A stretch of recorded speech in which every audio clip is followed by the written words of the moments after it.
Israel और Hamas से जुड़ी इस वक्त की बहुत बड़ी खबर सामने आ रही है। खबर यह है कि हमास ने दावा किया है कि कल रात को गाजा में इजरायल के हवाई हमले लगातार जारी रहे हैं और 60 लोगों की मौत इस हवाई हमले में हुई है। तो आपको बता दें कि इजरायल की तरफ से ये हमले जो हैं अब लगातार और ज्यादा तेज हो रहे हैं। अब जानकारी मिल पा रही है जिस तरीके से हमले हुए हैं उसमें 60 लोगों की मौत हुई है। तो इजरायल के हमले पर हमास का ये बड़ा दावा निकल कर आ रहा है। हमास ने ये दावा किया है कि कल रात को गाजा में इजरायल के हवाई हमलों में 60 लोगों की मौत हुई है। तो लगातार दोनों के बीच अब जो जंग है और ज्यादा भीषण होती नजर आ रही है, संघर्ष और ज्यादा बढ़ता नजर आ रहा है। लेकिन इस वक्त की बहुत बड़ी खबर है कि हमास ने इजरायल पर एक बड़ा हमला किया है। 60 लोगों की मौत की खबर।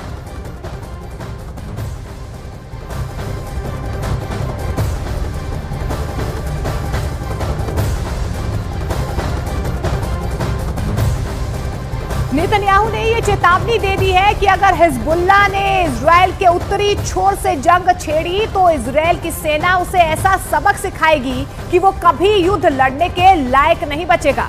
वहीं नेतन्याहू के एक मंत्री ने हमास, हिजबुल्लाह के साथ साथ ईरान तक को बर्बाद करने की धमकी दे दी है।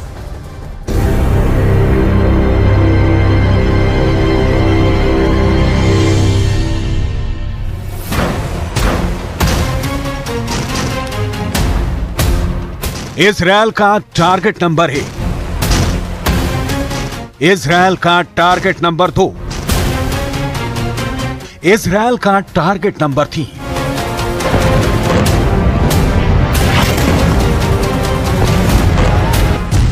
गाजा में हमास के खिलाफ शुरू हुई जंग का विस्तार अब हिजबुल्लाह तक हो गया है। हिजबुल्लाह और हमास के साथ ईरान दीवार की तरह खड़ा है और इजरायल का दुश्मन नंबर 1 बना हुआ है। इजरायल के खिलाफ पूरी दुनिया में मुहिम चला रहा है। हमास के गोदाम ईरान के हथियारों से भरे पड़े हैं। वहीं हिजबुल्लाह का बैकबोन भी ईरान है। हमास, हिजबुल्लाह और ईरान की तिकड़ी इजरायल के लिए सबसे बड़ी चुनौती है। इजरायल का दावा है कि वो इस तिकड़ी को तोड़कर दम लेगा।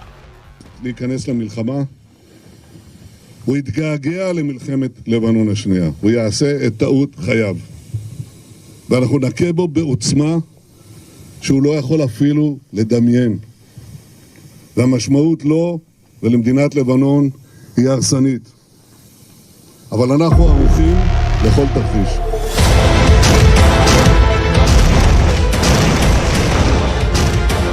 हमास पर रोज बारूद बरसा रहे इजरायल ने अब हिजबुल्लाह के खिलाफ भी जंग छेड़ दी है। सिर्फ यही नहीं, इजरायल सरकार के एक मंत्री ने ऐलान किया है कि इजरायल ने कसम खाई है अगर हिजबुल्लाह हमास के साथ शामिल हुआ तो वो ईरान पर हमला करेगा और ईरान का फन कुचल कर ही मानेगा।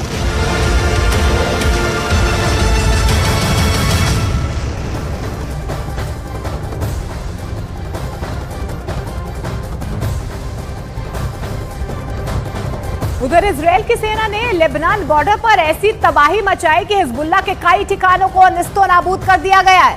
इस कार्रवाई को आईडीएफ ने हिजबुल्लाह के लिए ट्रेलर बताया है और धमकी दी है कि वो जंग में कूदने की कोशिश ना करे।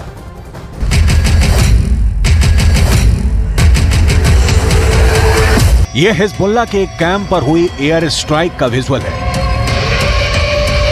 इजरायल का दावा है कि उसने हिजबुल्लाह के एक ऐसे कैंप पर बारूद बरसाकर खाक में बदल दिया है जहां से इजरायल पर एंटी टैंक मिसाइल से हमला होने वाला था। पूरी तैयारी हो चुकी थी, टारगेट भी सेट थे, लेकिन फायर बटन के दबने से पहले हिजबुल्लाह के उस कैंप पर आसमान से बारूद का पहाड़ टूट पड़ा। Camera 1, camera 2, camera 3, camera 4, camera 5।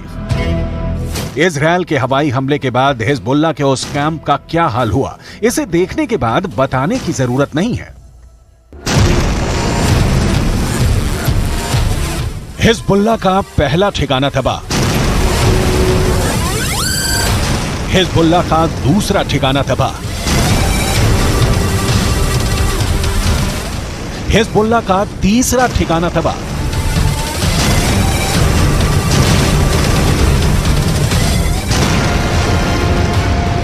Israel की सेना का दावा है कि उसने लेबनान बॉर्डर पर हिजबुल्लाह के उन ठिकानों को चुन चुन कर निशाना बनाया है जहां से इजरायल पर हमला करने की तैयारी थी। दक्षिणी लेबनान इलाके में बने हिजबुल्लाह के इन ठिकानों पर एंटी टैंक मिसाइल लॉन्चर रखे हुए थे और सभी लॉन्चरों का मुंह इजरायल की तरफ था। שאתם עושים פה ומה ששמעתי עכשיו מהמפקדים שלכם זה דבר חשוב מאין כמוהו. אתם הורגים אנשי חיזבאללה שמנסים לתקוף את קו החזית שלנו. אני לא יודע עכשיו, כשאני נמצא איתכם, אני לא יכול להגיד לכם כרגע אם חיזבאללה יחליט להיכנס בצורה מלאה למלחמה. आईडीएफ का कहना है कि लेबनान से इजरायल की ओर आ रहे एक ड्रोन भी रास्ते में ही मार दिया गया है। इजरायल ने यह काम अपने असरदार आयरन डोम से किया है। हिजबुल्लाह इजरायल का बहुत बड़ा दुश्मन बना हुआ है। वो बार बार इजरायल पर मिसाइल और रॉकेट से हमले कर रहा है। हिजबुल्लाह के उप नेता शेख नईम कासिम की तरफ से बहुत ही खतरनाक बयान सामने आया है।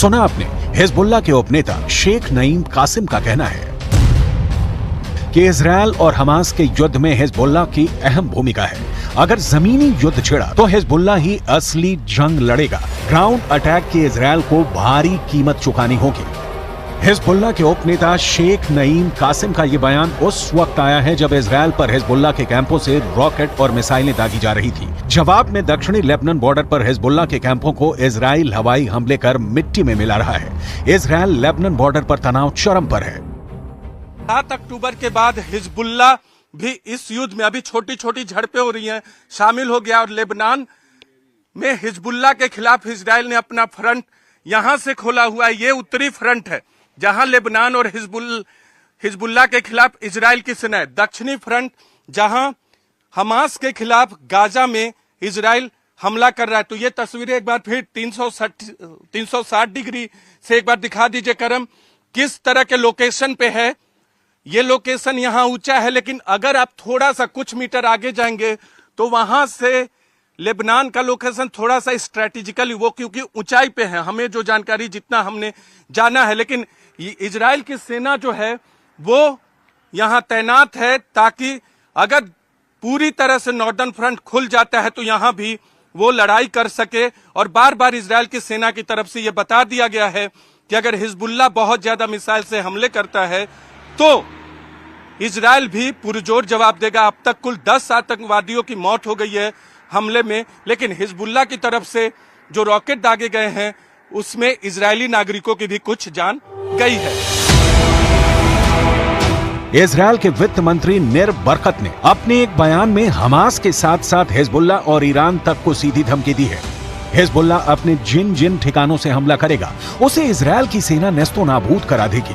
इजरायल के वित्त मंत्री यहां तक बोल गए कि हिजबुल्लाह अगर हमास के साथ मिलकर युद्ध शुरू कर दिया तो हमास और हिजबुल्लाह के साथ इन दोनों के आका ईरान तक जाएंगे। इजरायल के वित्त मंत्री निर बरकत ने अपने बयान में कहा है कि हम सिर्फ उन मोर्चों पर जवाबी कार्रवाई नहीं करेंगे बल्कि हम सांप के सिर तक जाएंगे जो कि ईरान है। इजरायल के दुश्मनों को बहुत स्पष्ट संदेश है, देखिए गाजा में क्या हो रहा है। अगर आप हम पर हमला करेंगे तो आपके साथ भी वैसा ही व्यवहार किया जाएगा।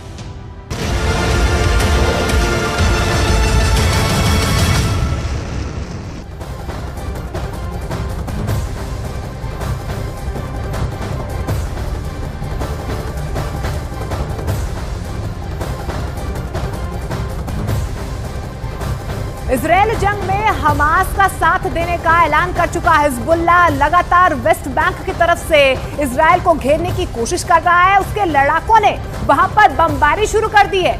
जैसे जैसे इजरायल की सेना गाजा की तरफ बढ़ रही है, हिजबुल्लाह भी हमले तेज करता नजर आ रहा है।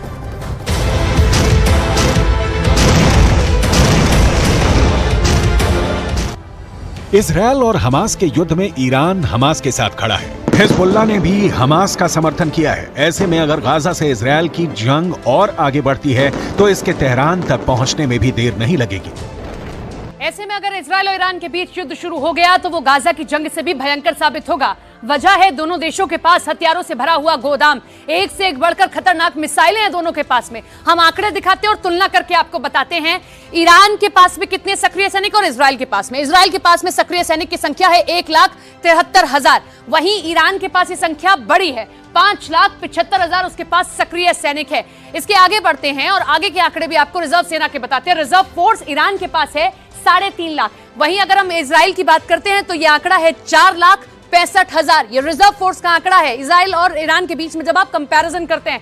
इससे आगे हम बढ़ते हैं, हम बताते हैं कुछ और आंकड़े आपको पैरामिलिट्री फोर्स के। तो इजराइल के पास है 8,000, वहीं ईरान के पास में ये आंकड़ा बड़ा है, 90,000 पैरामिलिट्री फोर्स है उनके पास में। इसके आगे ईरान के पास में लड़ाकू विमान कितने हैं? 196, और इसके साथ ही इजराइल के पास में 241 लड़ाकू विमान है। आंकड़े आप देखिए और आंकड़ों के जरिए समझिए दोनों के बीच में अगर कभी लड़ाई होती है तो कौन किस पर भारी पड़ सकता है। अटैक हेलीकॉप्टर इजराइल के पास है 48, वहीं ईरान के पास में है 12 अटैक हेलीकॉप्टर। अटैक हेलीकॉप्टर के मामले में इजराइल आगे है ईरान से, क्योंकि इसके पास 48 और ईरान के पास में 12। ये ग्लोबल फायर पावर का आंकड़ा आप देख रहे हैं कि कितने किसके पास वेपन्स हैं। ईरान के पास में टैंक है 4,071, वहीं इजराइल के पास में ये संख्या है 2,200। तो ये टैंक का कंपैरिजन है दोनों के बीच में। ईरान और इजराइल भी इस वक्त जंग के मुहाने पर खड़े हुए हैं, दोनों के बीच में कभी भी जंग हो सकती है। और क्या आंकड़े कहते हैं वो हम आपको बता रहे हैं। बख्तरबंद गाड़ियां ईरान के पास है 69,685, वहीं अगर इजराइल की बात कर रहे हैं 56,290 बख्तरबंद गाड़ियां इजराइल के पास में है। तो अभी गाजा और इजराइल के बीच में जंग हो रही है, लेकिन ये कभी भी ईरान और इजराइल के बीच में जंग का मोड़ भी ले सकती है। और ऐसे में कौन है किस पर भारी, आंकड़े क्या कह रहे हैं वो हम आपको बता रहे हैं। इसमें कोई शक नहीं कि पश्चिम एशिया में इजरायल और ईरान एक दूसरे के सबसे बड़े दुश्मन हैं। दोनों ही हमेशा एक दूसरे को मिटाने की धमकियां देते हैं। हाल ही में ईरान ने एक खास परेड कर दुश्मनों को अपनी ताकत दिखा चुका है। ईरान ने हाल ही में अपनी एक नई मिसाइल खुर्रमशहर 4 का टेस्ट कर बता दिया है कि वो इजरायल को मिट्टी में मिला सकता है। खुर्रमशहर 4 मिसाइल की रेंज 2000 किलोमीटर है और ये 1500 किलोमीटर तक का वॉरहेड ले जा सकती है। खुर्रमशहर 4 इतनी सटीक है कि ये मिसाइल अपने टारगेट के 30 मीटर के दायरे में गिरती है, क्योंकि जब ये अपने टारगेट की तरफ बढ़ती है यानी टर्मिनल स्टेज में इस मिसाइल की रफ्तार करीब 20,000 किलोमीटर प्रति घंटा होती है। किसी भी मिसाइल डिफेंस के लिए इसे रोकना आसान नहीं होगा।